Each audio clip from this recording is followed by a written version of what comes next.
So, welcome everybody. Let me be the first to welcome you guys here. Just kidding. So my name is Ben Briart. I'm a product manager here at Red Hat. I work on both the RHEL team and the OpenShift team, and spend most of my time focused on our container technologies, including Atomic Host, container engine, runtimes, container content, and then a few of the other fun things like systemd and other things. That's me. I'm going to kick this over to my cohort partner in crime, Mark. I'm Mark Curry. I'm OpenShift product manager, and I focused on container infrastructure. I'm Dan Walsh. I'm not a product manager. Yeah. So fun fact about Dan, you guys would never guess this, but he is actually a native Bostonian. You'd never guess from the accent. Yeah, you'll be hearing proper English for the rest of the time. Excellent. So we're going to focus this time on talk about core container runtime, hosts, platforms, mostly from the security perspective. But this is a time we want to keep this conversational. So feel free to speak up, ask any questions. We're happy to enjoy the dialogue. Okay. So this year at Summit, you're going to be hearing this theme a lot, that containers are Linux. Of course, if you're like me, you read that and think, yeah, but wait a minute, there's these other things out there. Just ignore those because this is Red Hat. No, seriously, I would say that though, while there are other non-Linux implementations and so forth in this space, but I mean, all of the exciting energy, the production stuff, everything is happening in Linux, right? And that's the reality where we find ourselves. And of course, being Red Hat, we know a thing or two about Linux, so we do like that and benefit from it. And not only that, our heritage and everything that we do, the value we put into RHEL and our platforms and everything, just it all carries forward to this space. Not only from a content perspective, but just also at how we continue to evolve RHEL as an operating system. In fact, I want to talk a little bit about that. Even when we look at RHEL from a content perspective, you guys know today it's full of 5,000, 6,000 different RPM packages, and as we go forward, we are looking at breaking down those services into more role-specific containerized content that are meant to be deployed on platforms like OpenShift. So it's foundational to the operating system.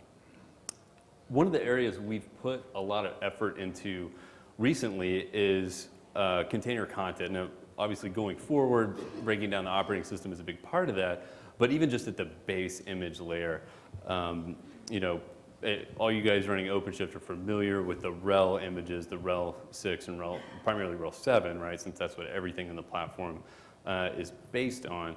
But were you guys aware that we released a small minimal image recently? So we got 5 hands, 10, 15. If you work at Red Hat, you don't count. You didn't tweet it. I did tweet it. That was a lie. You don't follow me on Twitter is the problem. Yeah. Oh, my bad. That's okay. The only 10 people do, so you're not missing anything. So we did release a very small image. We call it the Atomic Base image, and we basically pull out all of the non-essential components. So there is no Python, there is no systemd, and we basically get it down to, when it's compressed, it's roughly 28 megabytes. On disk, it's about 75. So again, we're not really going after like an Alpine type thing, but we are going after like just give me a good solid glibc where I can plug in the rest of the RPM ecosystem into it. That's a supportable base image that can run any type of purpose-built apps. So that's new. And then the other cool thing that we haven't released yet, but it's in flight. It'll be soon. We will have init-based images is what we're calling them. So for both RHEL 6 and RHEL 7, these basically are set to run either systemd or Upstart, depending on which version. So if you've got multi-container or multi-service containers, which I know is sacrilegious in the microservices world, but there are legitimate use cases for this. We will have these base images that make it just that much easier and faster to get multi-service containers up and going. So we basically have this spectrum on the base image for you guys to choose. All right. I'm going to talk a little bit about improvements we're doing at the container host layer. And again, any questions or comments or whatever, just raise your hand. We'll get you a mic really quick.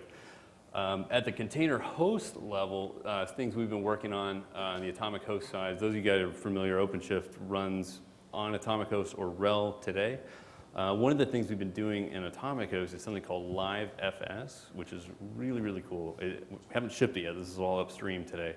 But the idea is when you update Atomic Host, you pull the update down, and then you reboot into the new update environment. And with LiveFS, like last week, we had a critical NSS CVE come out, or RHSA, however you want to think about that. And with LiveFS, we can actually pull that down and drop it on a running Atomic Host system without that reboot into the new update. So it's a faster way to take user space patches. So that's something that's pretty cool. A lot of work has gone around user namespaces. This keeps coming up. And we're targeting to have kernel support in 7.4. In fact, Dan, do you want to talk about the cooler stuff that's coming in the future? Yeah, so user namespace has always been the holy grail of namespaces, and people believe that it's going to be this huge security feature. And it's been that for like 3 years now. Everybody's been talking about user namespace, and one of my favorite expressions is that it's always 6 months away. It's a continuous 6 months away. This past year, Docker as of 1.12 got some user namespace support in it, but the thing that it doesn't give you separation between the containers. So what you can do is you can run root inside of the container as non-root on your system, but it's the same non-root for all your containers. So it doesn't. So every root in the containers can attack all the other containers. And the fundamental problem with user namespace has always been that user namespace works everywhere except on the file system, which means that if I mount a file system with, say I pick UID 5000 as being my root inside of my container, if I hand in a real file system with an inode of 0 in it, then UID 5000, which is running as root inside of the user namespace, can't use that inode 0. Right? It looks like it's -1 or the unknown entity. So what you need to do is you need to have a shifting FS. So what you want to be able to do is say that this image, when it's mounted inside of a user namespace, will actually shift UID 0 to 5000. Then if you're in the user namespace, when your UID 5000 looks at your UID 5000, it sees it as 0. So it's basically shifting both ways. So we've actually, IBM worked on a shifting file system to be able to support this about a year ago, and I actually think they use it in their cloud entry right now, but they had paused on it anyways, and we put some engineering on it last year to actually get it further along, and we made some really good progress on it and then about a month ago there was a conference called Vault, which is where all the kernel file system guys get together. They examined ShiftFS and decided that it belongs in the virtual file system layer and not as a real file system. So there seems to be growing consent on this is the right way to go, except that they don't want it as a file system, they want it in a virtual file system, which means, of course, it's about 6 months away. So, but there's progress, people are actively working on it, which is good, and we're trying to drive that as much as possible. We also like to call that a roadmap item because that's always Yeah. the magic unicorn's coming. Thanks for that. Another thing where we've put a lot of investment is something we call system containers. And this is where we are basically get the idea. You can see these 3 red boxes here. This works the same on a RHEL host as an Atomic host, where we're actually getting to the point where we're actually shipping and distributing components like Docker or cloud agents, things of that nature. Today we also do it with like OpenVM tools, etcd, Flannel, a lot of early boot services it works great for. But basically these run as read-only containers on the host, and it's a good way to separate different stacks in the different components in the stack, right, and isolate those from regular OS updates. So you can keep updating, keep patching your systems without worrying about, something like Docker incrementing outside of the version you're on. So I just want to plug, I'm giving a talk on Thursday that's going to talk about all the new features we're adding to containers, and we'll be heavily going into what system containers are. But one of the other goals of system containers is actually, if you look at the Atomic host, it currently comes with a bunch of services running on it. So it comes with, actually comes with etcd, flannel-d, and the container runtime, also known as, or formerly known as Docker. And comes with Kubernetes. So our goal is to actually put all 4 of those into system containers so they can be swapped in and out of your atomic hosts. So you'll be able to just install different containers running different services.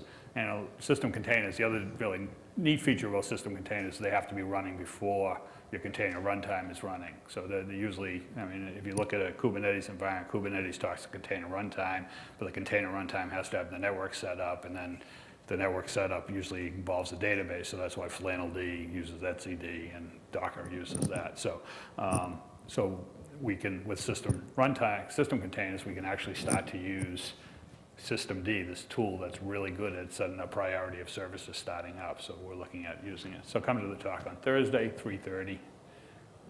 And before his talk, you can come to my systemd talk because everybody loves systemd. Yeah, everybody.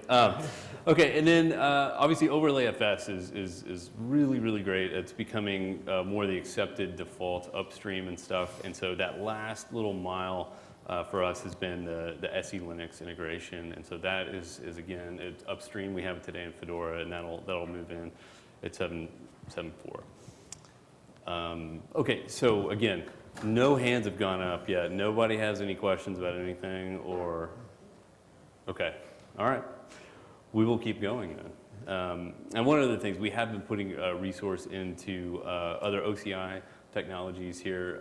So it's like for example, runC. We ship a supported runC on RHEL today that's used, within Docker, but we also use that for the system container implementation. And there's been other work with CRI and CRIO. Right, so we've been working on an effort to, a couple of years ago, or about a year ago, Kubernetes decided to standardize on what's called a container runtime interface, CRI. The main reason they did this is CoreOS came to Kubernetes and said, we want to have Rocket be a supported container runtime to run under Kubernetes. And so if you look at original Kubernetes code, they had Docker engine API built into the code. And so what they wanted to do, rather than build the Rocket API engine, and they decided to standardize on the way they would talk to container runtimes. So they built this thing, the CRI, Kubernetes CRI, for defining what a daemon that wanted to talk to Kubernetes would talk, what protocol. So at that time, we did an experiment. We wanted to build a pure CRI implementation of a container runtime that would use standards for running OCI images.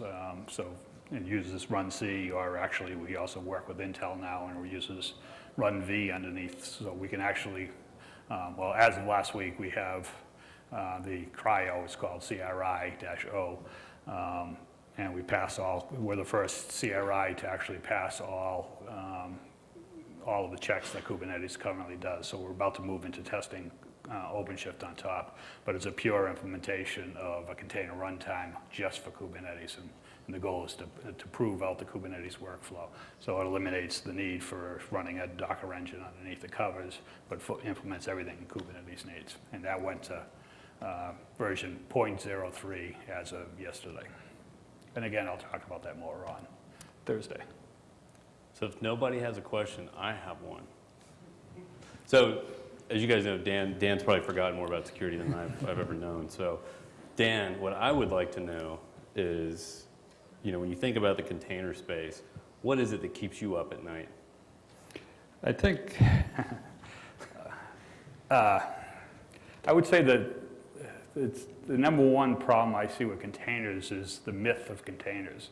So the great myth that a lot of people are buying into right now is that I can run anybody's OS with anybody's kernel, and things are just going to work. And people are falling into this trap. And I hear about companies now, picking random operating systems to run their software on, and then expecting everybody to support random operating systems underneath it. And I just like everybody in this room that thinks about installing software in the company, would you install 10 different versions of Linux around your environment? Would you have an Alpine Linux, an Ubuntu Linux, a Fedora Linux, a RHEL, a CentOS, and have all these different physical hardwares running different software? Depending on which software company you bought an application from, it would come and say, hey, I'm coming with this operating system.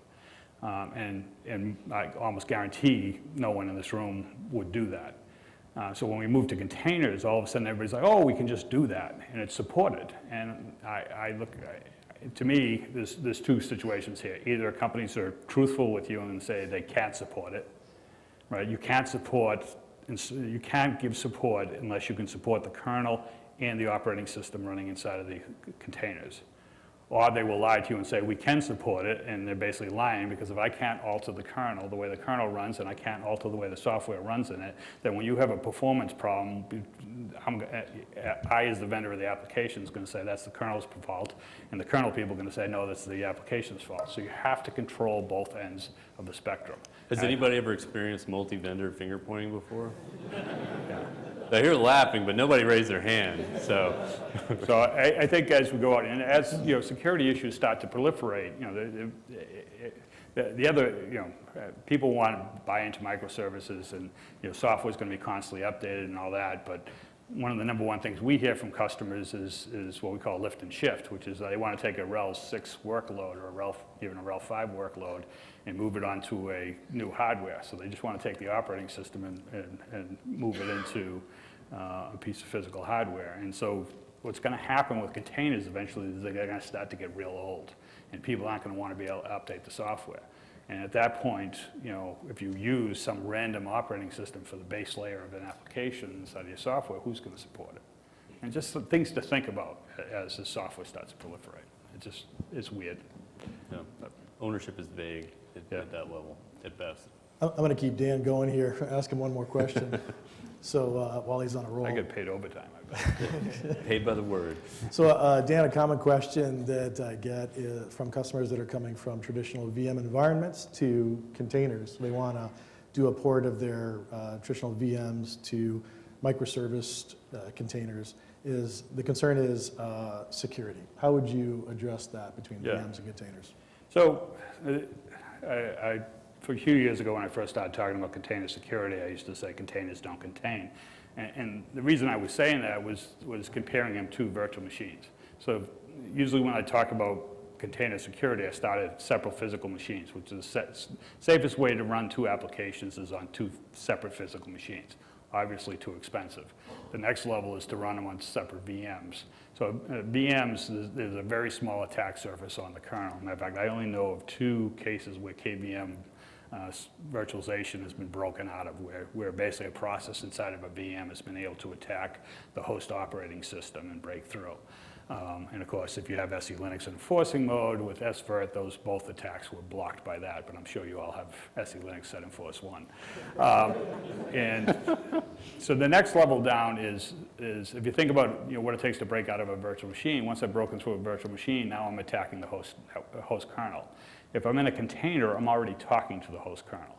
So a virtual machine is always going to be more secure than a container environment. That being said, if you're running 2 services on the same machine at the same time, a container is always going to be more secure. So if you just take 2 services, say a database server and a web front end, and you take them and stick it on the same machine, and you stick them into a container, you are far more secure. So containers are more secure than running 2 services on the same machine.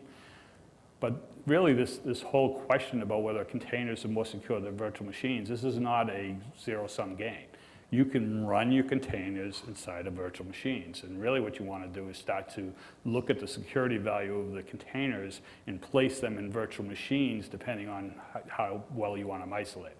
So if you have the database back end and you have your web front end, you might put a whole bunch of web services inside of a whole bunch of virtual machines, and then you would take a whole bunch of container databases and put them in a whole bunch of different virtual machines and run them in your environment. If you're going to do that, the tool you need to do that is an orchestration tool. So you need to have an orchestration tool that can basically judge where to load your containers and to keep them isolated for security purposes. Something like OpenShift, perhaps, but that's really what the goal is. But since you asked me a question, So I only work down at the operating system level. One of the things when I give talks on security, I often get asked is moving up the network stack. And the thing I usually get asked is, okay, I'm running multiple workloads, mixed workloads on top of systems. How am I assured that those workloads are separated, that one container cannot attack another container via the network on machine? And I have no control over that at the host level. That's true. And actually, do you mind, I don't know where we are in the slide deck, but can you go to?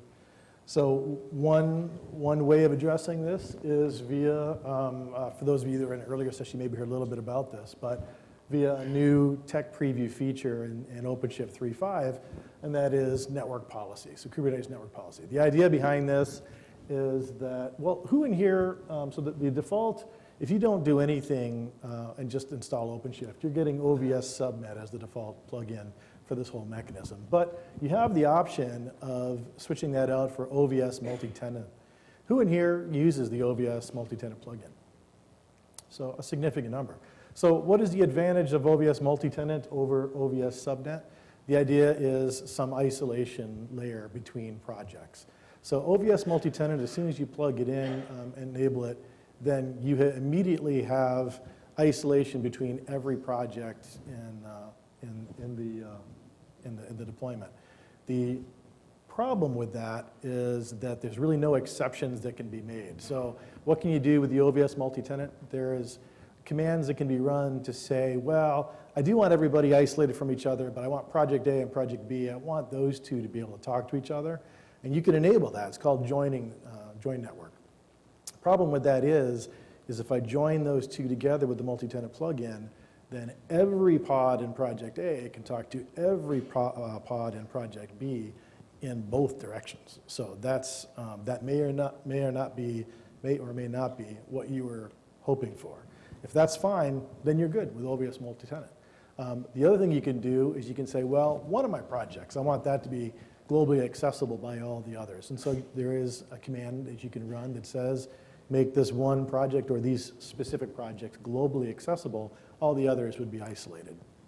And that's good if that meets your use case. But once again, that might be a little bit more access than what you would like to provide.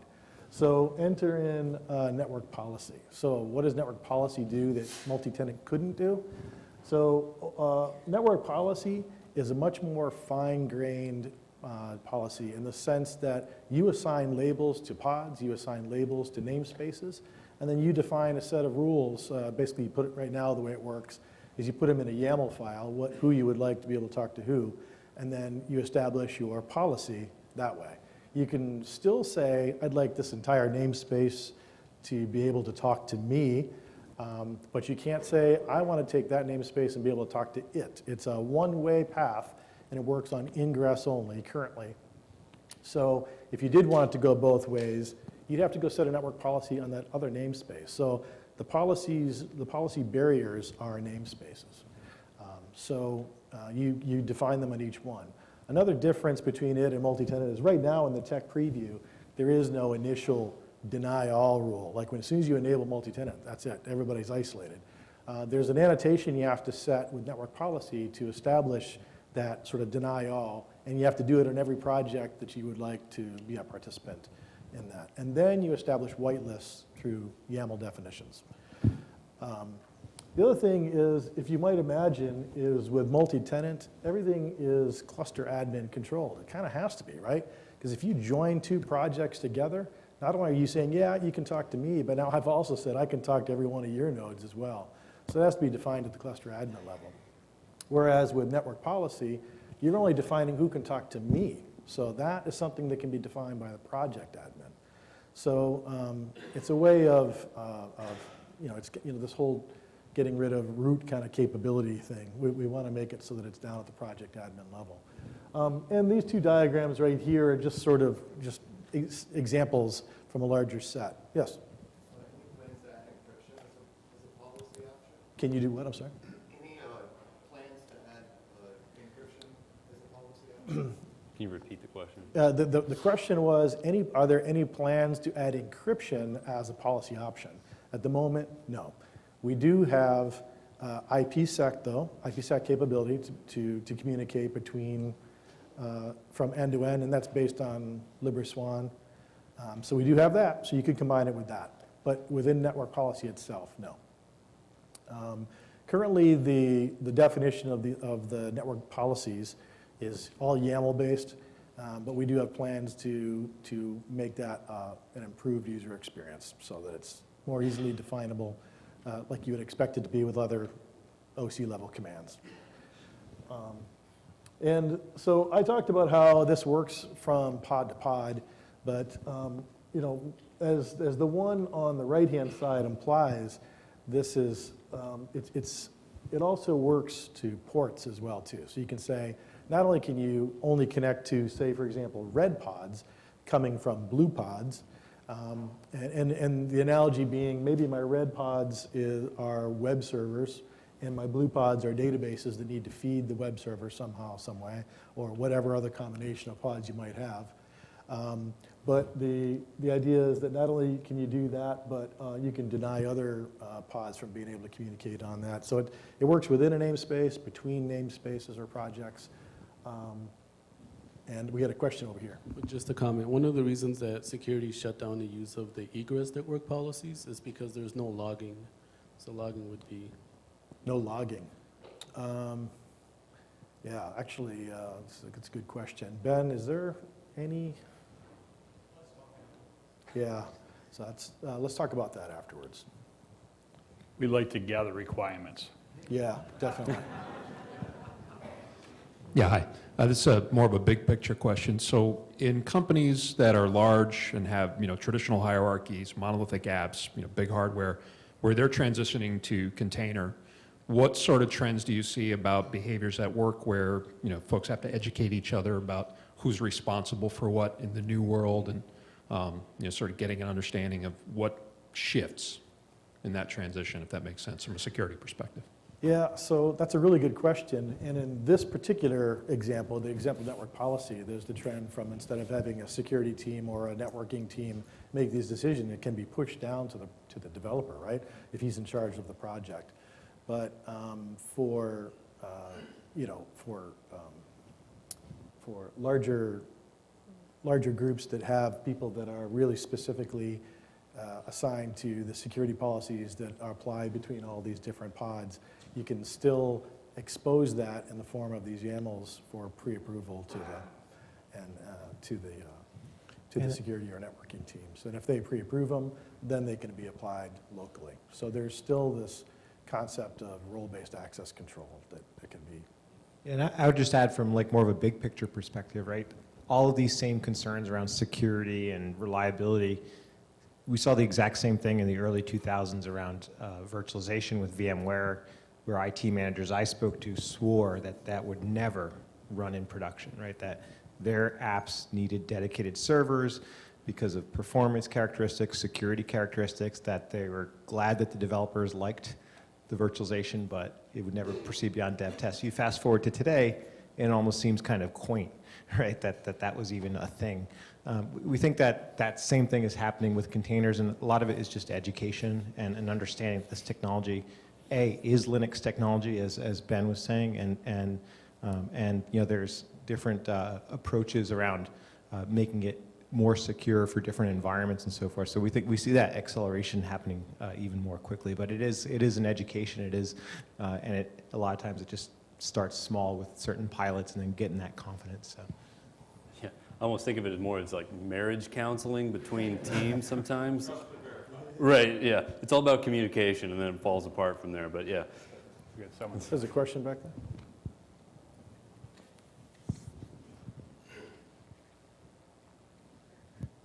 Hi, with regard to the OVS network policy, if it's implied, great, let me know, but if not, does it apply to routes and services as well, particularly on the route if I want to limit access to something inbound from either a particular IP range or specific IPs?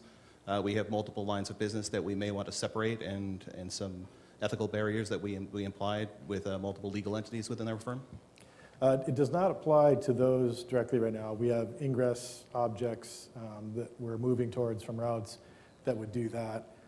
Your other question is, does it work with services? It's designed to work with services such that, so for example, if you didn't want to do direct pod-to-pod communication, but instead you wanted a pod to speak to a service, which was then back-ended by several other pods, it's designed to do that. So it's, so it's designed to pass that, basically that source NATing on through the service to the destination pods. So is it fair to say network policy is basically all communication within the cluster pod services, but once you go outside through the routes, that's the ingress objects and, That's correct. yeah. That's correct. Any other Good questions? question. Other question? Anybody else? Okay. Well, if you think of anything else, throw your hand up. Mark, I know we've also been doing a lot of space around like scanning and signing and those things. Do you want to? Sure. We got a slide. Do you want to? Yeah, sure. We'll go ahead and continue on with that.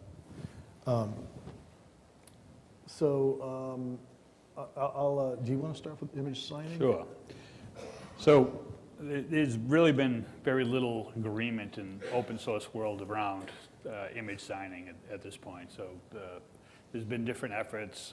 We tried to work with Docker on some of this stuff, but we found that it was far too complex, and what they built was also tied to registries. And we've noticed that there's a proliferation of registries out there. Matter of fact, just about every company out there seems to be having their own container registry. So you have, Amazon, you have, Red Hat, you have Docker.io, you have CoreOS, you have Google has one, Artifactory from JFrog. So we see lots of customers, and nobody wants to have 5, 6 different container registries running in their environment. So tying signing to a particular registry, to me, to us was very poor. The other thing we didn't like about some of the signing is that we wanted to allow real flexibility, total flexibility in signing. So we introduced, it's being introduced in Terrell right now, a thing we call simple signing. And basically it's GPG signing, and it's signing an artifact that we associate with a container image. So you have a container image that has a checksum associated with a container image. You take that checksum, you sign it with the GPG key, simple GPG key, and then you take that GPG signed artifact and put it anywhere you want. So it's basically a web-based protocol. We've built into all of our tools now to support trust relationship with that signed artifact. So you can say that, if you work for Acme Inc., you can say only run containers, images that are signed by Acme Inc., or you can say trust ones that are signed by Red Hat. You can have the same image signed by Red Hat and Acme Inc. You could have it signed by Dan Walsh. If you want to trust all container images signed by me, you can do that. Probably not a good idea, but so the idea is to allow images, and not only that, but we can set up. We also have trust, so you can basically say which registries you trust, or which images on which registries you trust. So if you want to pick 2 images that are available in Docker.io, you can set up your container runtime so that they can pull from those images. This can all be built into Kubernetes protocol, built into Docker, and you can store your images on Artifactory, Claire, anybody's basically Amazon Cloud Engine, anything, and just have your signing set up. Signing or just basic trust set up where you can pull your registries, and you can start to control, random developers in your environment just going out and saying, hey, pull an image from, this random Hadoop image from Docker.io, if you don't want that pulled into your environment.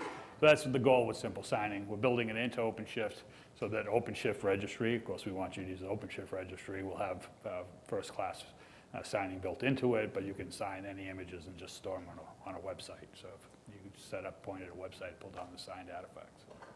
Yeah, and one note on that. So all container images coming from Red Hat are going to start carrying that signature. I think we're roughly 1 to 2 months away, but we're really close. So be looking for that. Image scanning. So we have a couple of tools that are sort of our de facto standards for doing scanning. So the first one being CloudForms, which uses OpenSCAP. We also have Red Hat Insights, which also uses that. So those are sort of the 2 tools that we know work and are going to continue to work. We have also the ability to work with third-party scanning tools as well. So the Black Ducks and the JFrog X-Ray, Twistlock, and so forth.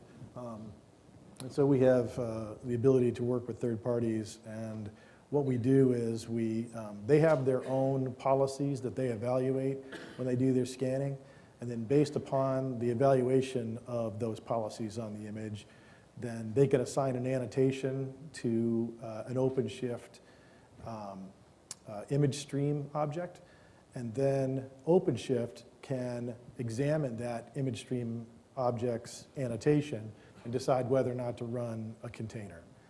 So this doesn't apply against containers that are already running, but that's kind of the general flow of how things work. With the new Red Hat container catalog, it has a really nice thing next to every single container in there, container image in there. And the idea is that it gives it, quote unquote, a freshness grade. And that freshness grade ranges from A to F, and it's colorized to make it visually apparent whether something is fresh or not. But that freshness grade is based upon multiple things, like, for example, the type of CVE, the severity of the CVE, if the CVE has been applied or not, or fixed or not, and several other things. And so that's going to determine this freshness grade. So you can, before in pulling it into your registry, decide if that's the image you want to pull in or not. That's all part of the process. The goal is to get it right so that before things get into your registry, you decide if you want them in there or not. Yeah, actually, one more point on that. So it's actually a preview of an announcement that's coming out tomorrow, Yeah, but totally we're all stealing friends here. from the- It's called the Container Health Index. That's where this freshness grade comes. And we use it to grade our own software that we're packaging and giving to you, so you can get the grades on all the images that we produce. But it's also targeted at our ISV partners, right? So a lot more of the ISVs that you guys are working with, third-party ISVs, will start delivering software to you as containers, as container images, and maybe you're already dealing with some of these. The thing to keep in mind is every ISV that ships you a container image is shipping you a Linux user space, right? So they're all now Linux ISVs, congratulations. And that's important because you want to make sure that they're keeping the Linux portion of those images up to date in addition to whatever software they happen to specialize in, database, middleware, and everything else, right?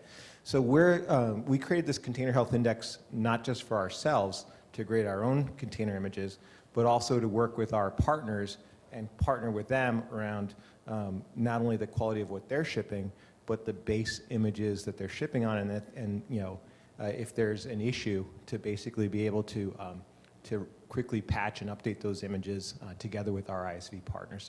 So just something to think about. We talk to a lot of people that don't actually realize that until you get into like, what is actually this container thing? Well, it's just the separation of the user space from the kernel, and every image has a user space. So now everybody's in the Linux space, and it took us a while to get there. That's a good news, bad news. We wanted to announce this 6 months ago, but just imagine if we have an entire Linux division, an entire middleware division. We've been shipping and updating packaged software for over 15 years as RPMs, now as containers. If it took us a little while to get this straight, now multiply that across thousands of ISVs, right? And how much work is it going to be for them, right? So that's sort of a value of our container certification program and this whole process that we're working through with our ISV partners. And we do make those tools available, make it easy And for your it's all- ISV exactly, to and be we make all these- responsible as well. exactly. So that's the big, yeah. Yeah, all these tools are available, freely available to our ISV partners to So make sure when you hear this tomorrow, you act surprised, okay? Oh my God, nobody You're all tweet. under NDA. Don't tweet it out.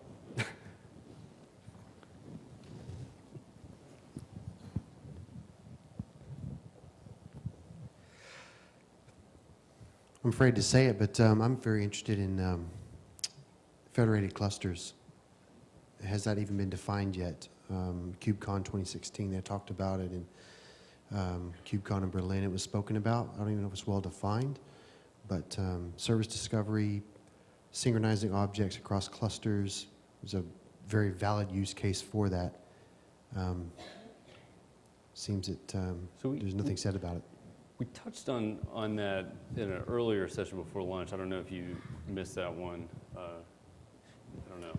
We did, Yeah, actually, so we covered Federation in the Kubernetes session right before lunch. You may have missed it, but we can follow up with you. But just to recap for folks, The Kubernetes Federation project is about federating multiple clusters. There are also security implications around dealing with that, but it's actually what you said, right? It's not one thing, it's several things, right? It's federated ingress so that you can take traffic into your applications and then spread that across application pods across several clusters, federated deployments, so when you deploy something out, your scheduler can be multi-cluster aware. And then when you deploy stuff, well, you might want secrets and config maps and everything else that needs to come with, so it's federated secrets and federated config maps and keeping all that in sync. So the status of that is still, I think it's tech preview. alpha/beta Yeah, upstream. it's early. It's going to take probably through the end of this year for it to be stable in the Kubernetes upstream, and probably at that time and into next year you'll start seeing it as sort of tech preview. But you'll be able to play with it. You can play with it now in the upstream. But yeah, that's where it's at. And we can follow up afterwards on more detail. Other questions? Or? It's a good question because everybody cares about that point, right? So That's probably one of the hottest features that, no offense to to the signing stuff, but it's one of the hotter features. So, what else do you guys want to talk about? Yeah, see him back here.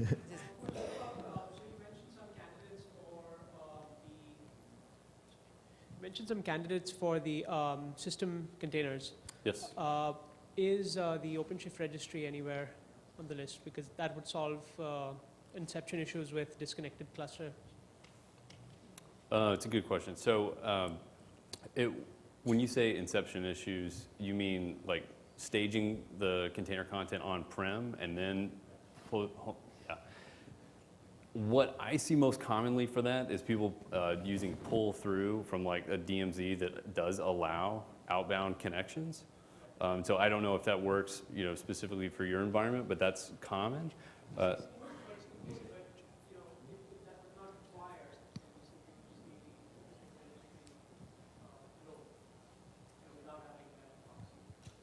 Yeah.